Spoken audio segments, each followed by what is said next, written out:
sa inyo mga ka-reels. Ready na tayo sa pagpunta sa kantin. Ito yung mga dala ko. Madami. Sila mga attire. Sige, parang linggo ng wika.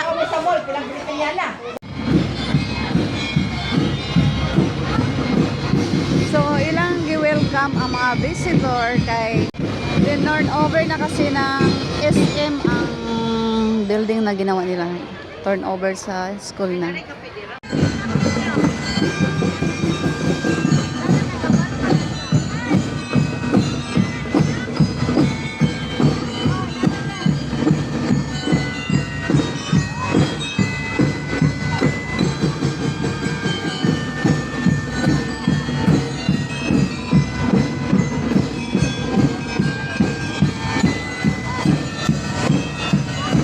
Hey guys, nadungog niyo rong nagkanta? This magic moment, maybe this time.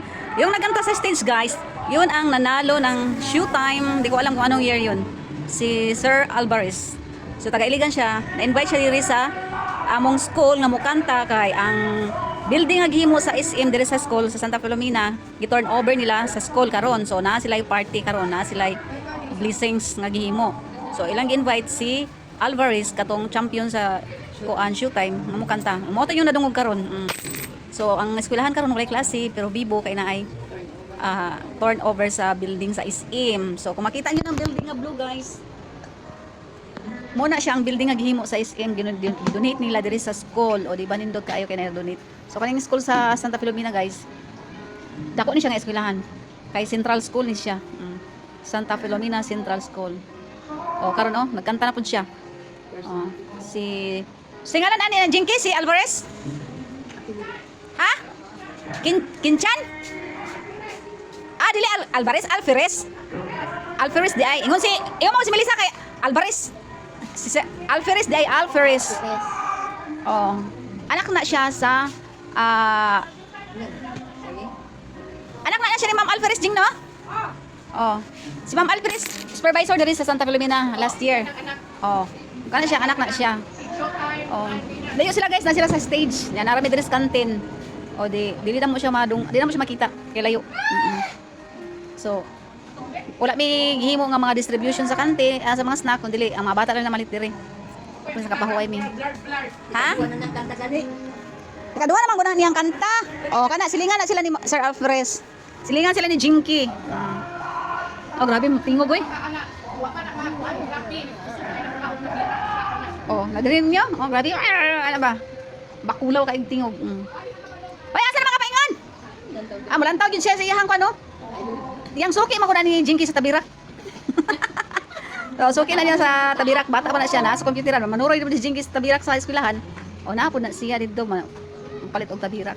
Karon singer na. Diba? Di lang na ito matag na ang panahon. So, basin dahil sa balang panahon, balang araw, masinger po ko. Singer.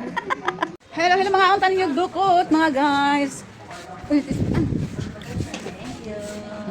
Amat. Niya.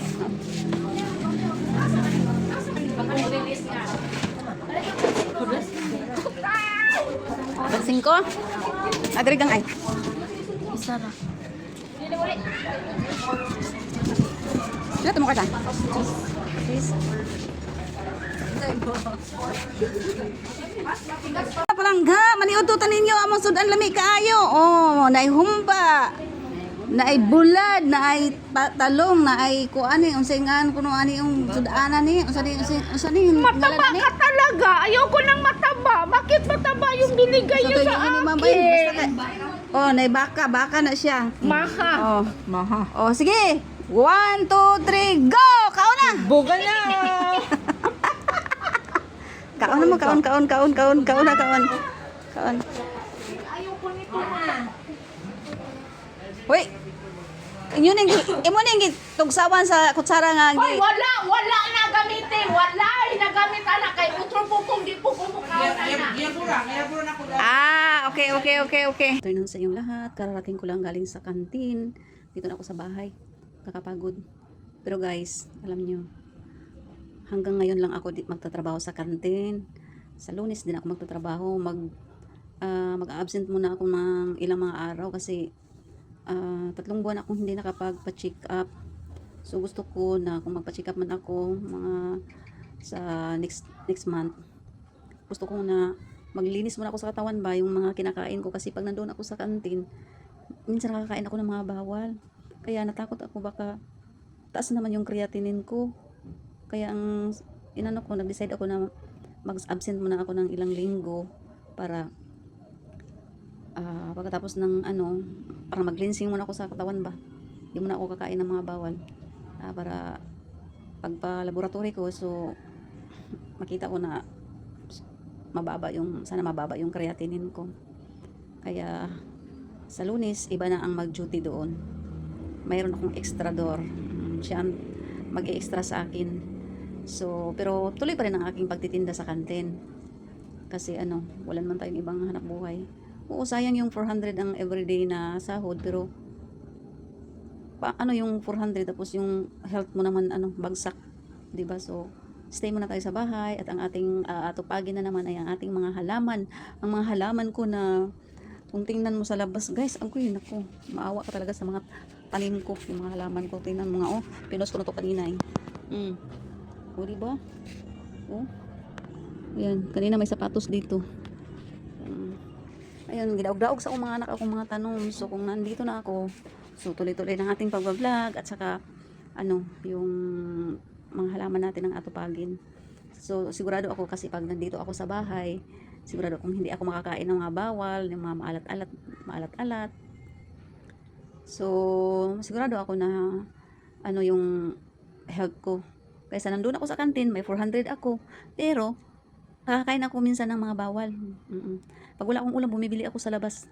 May bitsin yun, at saka maalat-alat. Bawal sa akin yun isakripisyo ko yung gusto ko pang mahaba-haba pa akong buhay. Kaya dito muna ako sa bahay. At least dito sa bahay, di ko ako magluto, magulay ako. So yung templa ng pagkain ko, sakto lang, hindi maalat, kasi nasanay na ako sa matabang. Kaya nga sinabihan ko yung ko na siya muna extra sa akin, para naman to sa akin, para to sa health ko. Akala nyo ba na porket nagbablog ako minsan, sabihin kong hello, ganyan para akong active, pero hindi nyo alam, guys, na yung health ko, kasi mataas yung creatinine ko. Kasi yung creatinine natin kung mataas, so ibig sabihin yung kidney natin is failure. So yung sa akin, nung last na check up ko, nung January, ang check up ko doon, yung creatinine ko 1.8, mula sa 3.3 na naging 1.8. Tapos nagpa-check up ako nung May, naging 2.1. Baka ngayon, baka bumalik na sa 3. Kaya ayoko munang ayokong abutin na mantong pa sa 5. Kasi pag sa 5 or 4 or 5, kailangan mo nang mag-dialysis. So yan lang, guys, ang ating vlog for today. Sana suportahan nyo ang aking mga vlog, ang aking mga reels. Maawa naman kayo sa akin. Tulungan nyo naman ako para kasi may earnings na rin ako. Yung kita ko sa earnings, pambili din yun ng gamot. So salamat sa mga suportan nyo, mga ka-reels, mga guys, mga kaibigan, mga palangga. Thank you for watching.